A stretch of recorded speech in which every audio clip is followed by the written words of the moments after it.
Localizada a cerca de 30 quilômetros de Bariloche, o Cerro Leones tem muita história, seja pelos povos originários ou até mesmo para entender um pouco da geologia daqui. Essa formação rochosa ocorreu há cerca de 150 milhões de anos e por isso é conhecido como um vulcão velho. Abaixo na descrição a gente vai deixar o link para vocês saberem mais informações sobre o cerro. Logo que nós chegamos lá no cerro, nós ficamos esperando um pouquinho o nosso tour sair. Vale dizer que todas as visitas lá são guiadas e você precisa agendar previamente via WhatsApp. Os horários das visitas, quando fomos, eram das 11 ou das 3 horas da tarde. Tinha um custo de 22 mil por pessoa. Para o tour, eles oferecem um capacete por conta das cavernas, né? E um transporte também em boa parte do percurso. Cerca de 10 a 15 minutos dentro da van até o ponto que realmente inicia a trilha. Da trilha até a primeira caverna são mais ou menos uns 15 minutos, passando por uma vista bem diferente das que nós estamos acostumados em ver em Bariloche. A formação do cerro é bem curiosa, porque faz parte do que eles chamam de vulcões velhos, ou seja, vulcões que existiam antes mesmo das cordilheiras dos Andes existirem na região.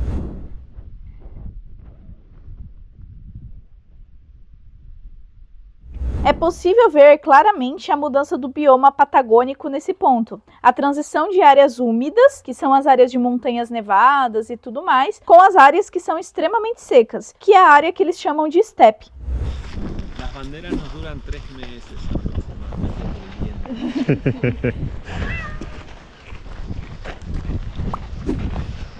Além dessa questão geográfica da região, nós temos também a questão histórica, porque esse cerro foi utilizado por muitos terruches que buscavam abrigo, e isso faz com que nós tenhamos um forte caráter histórico esquecido ali da região da Argentina. Os povos terruches, eles usavam essas estruturas meio que de cavernas para fazer os rituais sagrados, para também servir de abrigo, já que eles eram um povo nômade, preparar alimentos e coisas do gênero. Então aqui no cerro nós temos várias estruturas, assim, cavernas maiores e menores, que nos permite ter essa visualização. Só para contextualizar um pouquinho vocês, então, os terruches era um povo étnico que habitou a região da Patagônia por mais de 9 mil anos, desde a província de Rio Negro até o Estreito de Magalhães. E a sua dieta se baseava principalmente na caça de guânacos e de emas, sendo complementado ali com um pouquinho de carboidrato. Então, eles também coletavam frutos, raízes, sementes nativas. Vale ressaltar que, como nós dissemos anteriormente, eles eram um povo nômade. Então eles transitavam ali pelo que nós conhecemos hoje como Patagônia. Vale dizer também que o primeiro contato dos terruches com os europeus aconteceu no século XVI, na região onde hoje nós conhecemos como Porto San Julián. Aliás, nós estivemos nesse Porto San Julián. Se você perdeu esse vídeo, já clica aqui no card e vai lá dar uma conferida. Seguindo então um pouquinho da história, os exploradores europeus e espanhóis chegaram ali no Porto San Julián e se depararam com esses nativos, que tinha uma altura muito diferente do que eles já tinham visto. O que levou a Magalhães, que fazia parte dessa expedição, a chamá-los de Patagões, que em tradução direta significava pé grande, um termo que eventualmente deu o nome à Patagônia. Você sabia dessa curiosidade? Porque eu achei sensacional. Uma outra coisa interessante de dizer é que os europeus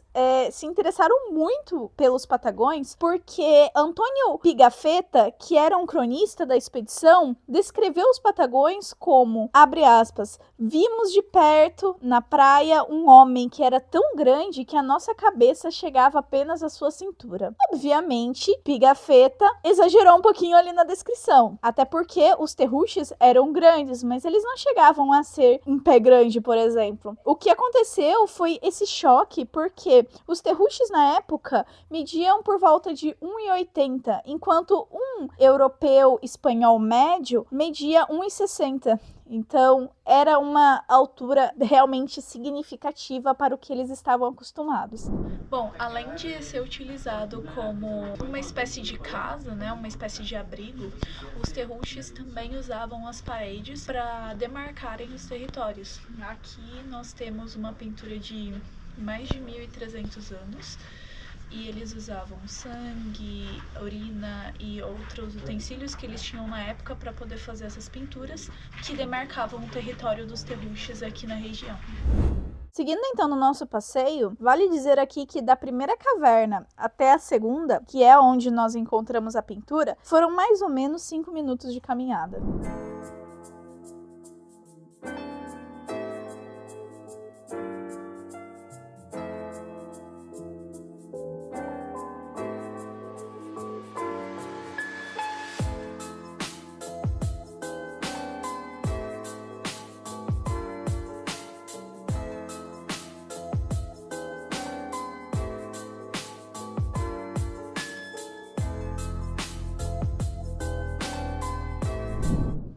A terceira e última caverna do cerro abriga um lago subterrâneo, onde o pessoal que não tiver claustrofobia pode entrar e conhecer um pouquinho mais. A entrada é bem estreita, mas o salão da caverna é bem amplo e rende boas fotos.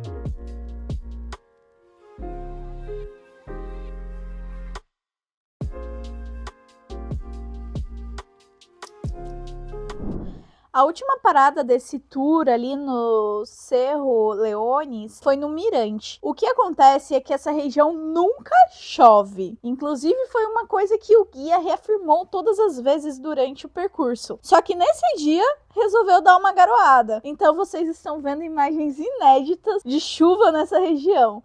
Não sei se dá para considerar chuva, mas molhou a camisa. Por muitos séculos, os terruches e os mapuches viveram em harmonia nessa região que hoje a gente conhece como Bariloche. Mas por volta do século XVII, com a chegada dos europeus e, consequentemente, com a chegada dos cavalos também, os mapuches tiveram uma vantagem muito grande em cima dos terruches, já que os mapuches eram conhecidos como um povo sedentário. Então, os mapuches, em quantidade, haviam mais homens que os terruches e conseguiram expandir o seu território, fazendo com que a cultura terruches fosse assimilada em um processo chamado de araucarização.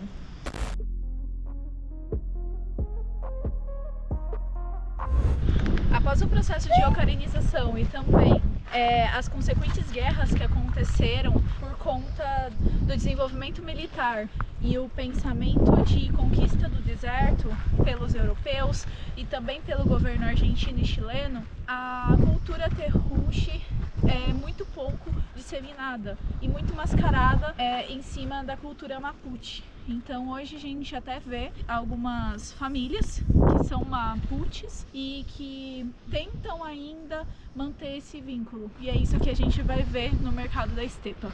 O mercado da estepa é um estilo de mercado de artesanato que mostra um pouquinho sobre como é hoje a cultura mapuche, visto que depois da chegada dos europeus houve uma espécie de fusão cultural. Então ela mistura um pouco de elementos originários com também elementos europeus, muito dos elementos que nós vimos no interior da Europa. Então aqui é bem bacana porque o artesanato é genuíno e todo o rendimento é direcionado diretamente para o artesão. Inclusive, cada peça tem ali o nome de quem que fez. Nós recomendamos muito essa visita para você ter itens originais, genuínos da cultura mapuche e também para favorecer a economia circular ali da região.